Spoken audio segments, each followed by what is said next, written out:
Hi, I'm Dr. Debbie Ciavola, and my family's call me Dr. Debbie. Good evening. We're talking about how do we talk to our kids about drugs, alcohol, and other substances. It's a scary topic, one that most of us as parents do not want to face or would like to avoid. But in this case, we're going to talk about what's the best way that you can talk to your children. I believe that you've already laid the foundation for those talks. We don't think so, but if you're listening to this tonight, I guarantee you, you've begun it in some way or other.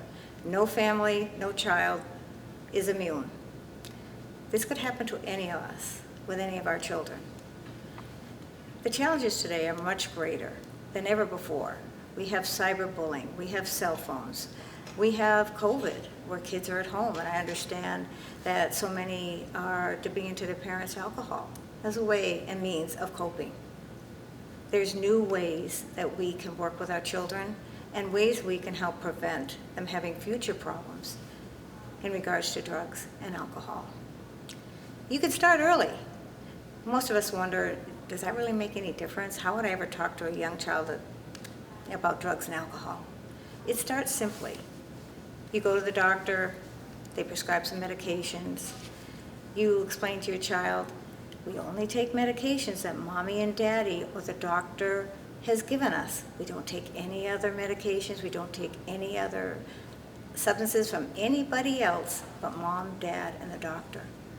That resonates. It's something that they will carry through all their lives. They'll know, even if somebody offers them something else or their other parent's prescription, it wasn't for them. It'll resonate.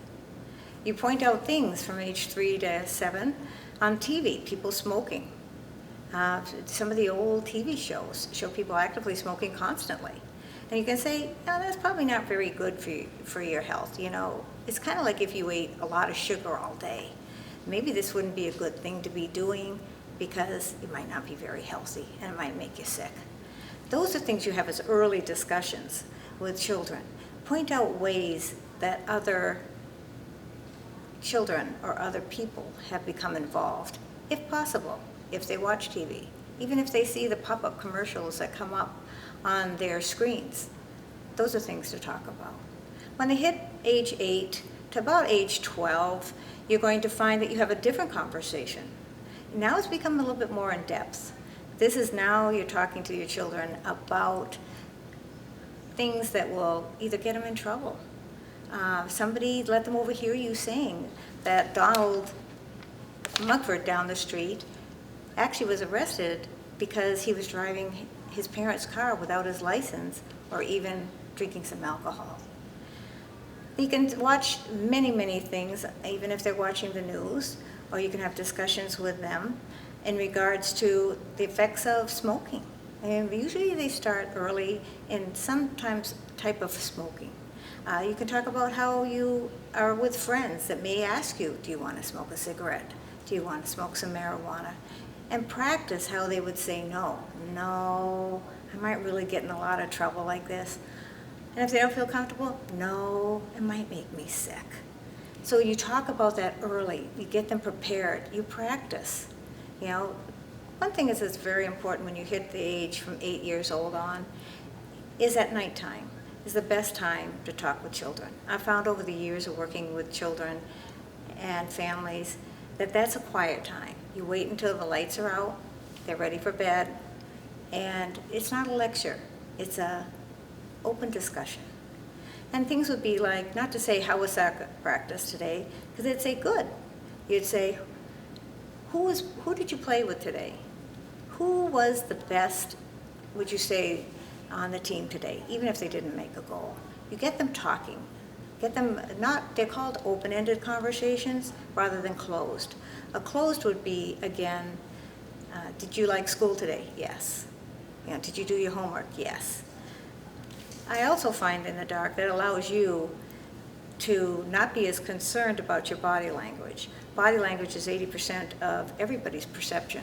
If you're sitting in the dark with your child and you place your hand on their shoulder or their arm, at that point, you can, if you look a little horrified at something they might say, it's not going to be quite as noticeable. Do your best to stay calm. When they hit age above 13 to 17, 18, those are critical ages. You've already laid the groundwork, but let's just say you didn't realize that and you're starting today. That conversation is difficult, but you can do it. And it never, never, never is too late, no matter what age. I still talk about it when my youngest child is 34. We have 5 children, and no family gets through without anything. But I'm very grateful I didn't have the challenges that you are facing today with your children. So in that age group, the 13 to 17, 18 age, is a critical time as well. 13 is a little easier because they still are trying to, they might begin to want some independence, but they're still very tied to their family. As they get older, that peer pressure and the peer influence is even greater. That doesn't mean they've walked away from your values. If they ask you, have you ever tried drugs? Have you done anything? Be honest. They catch you in a lie, it's going to be a problem. It's better to say, yes, but I learned from my mistake. And this is what I learned.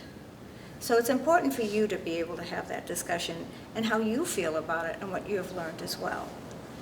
I also think at that age group, nighttime is the absolute most important time to talk to them. They're peaceful, they're getting sleepy, they'll be more open to talking to you as well. You can talk about before they're going to go to a party and just say, who do you think is going to be there? What would you do if somebody offers you drugs, alcohol, or even just cigarettes? You teach them ways to say no as well. And the ways to say no are something as simple as saying, I just got in trouble last week. I got grounded. I don't want to get grounded again. I want to go to the football game or another party as well. Give them outs. Teach them. Have them practice with you. You could even say, what would you say if somebody asked you if you wanted some alcohol? But also make your values known. They're at an age group they really may try, and it's not uncommon that they do, but they need to know if in a softer way of saying what the consequences. What do you think I would do if you came home drunk? What do you think I'd do if I found you smoking cigarettes? But you have to lay that foundation. That is not a first-time conversation you have with your child. That's a subsequent conversation.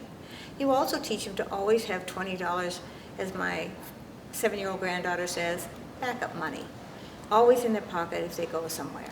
Not to spend, but to have it in case they have an emergency. Make it safe and let them know that if they're ever in a situation, even if it's 2 in the morning, they can call you without consequences. The gift is that they called you. The downside of that is you'll be gripping the driving wheel, trying not to respond to what they've been saying. It's going to take a lot of effort, and it's hard to stay calm. Believe me, I know. But you can do it, because it's important that they know that they have a safe place, a safe out, and a way to get away from those issues and away from the pressure that they're feeling. And if all else fails, young ladies, it's not uncommon, sexual assault is very high in that age group, is if someone won't leave them alone, start yelling fire. Everybody responds to that. So there's ways that you can talk to your children, how to keep safe. By the way, I do want to mention, you do want to park your car at least 2 blocks away from wherever they are so that they can save a minimal amount of space when you are picking them up to take them home. I also think it's important to let them know your consequences. And I say consequences in a softer way. If we take a hard line and we draw the line in the sand and we say, this is what you're going to get, and if you ever try this, this is what's going to happen to you. That is an invitation for them to push back and rebel. You want to make it safe enough that they understand your values and consequences, but they also have an ability to respect your style and your consequences. It's very disturbing when I was working with children. I was living in Dallas at the time. And it's important that they have the $20 backup money, but it's also important that they don't have an excess of monies that they could be using. If you see them going through a great deal of money, or you see your alcohol going down, those are things to take a look at. I had this one family, and it was during the dot-com phase, and they were giving several $1,000s a month to their child, and they couldn't understand the correlation between him spending money on drugs and alcohol, or the fact that what was he doing with several $1,000s a month. Even though I worked with a family, the father was pretty resistant because he had been poor when he was a child and felt his 16-year-old son should have this. Well, as it turns out, he left treatment, and within 6 months, he was found overdosed in his bathtub. There are serious consequences to drugs and alcohol. That's not to frighten you. You're listening because you're doing the work, because you care and you want to make a difference. And we hope and pray that our children will not be one that goes down that road. But if it does, you can handle it.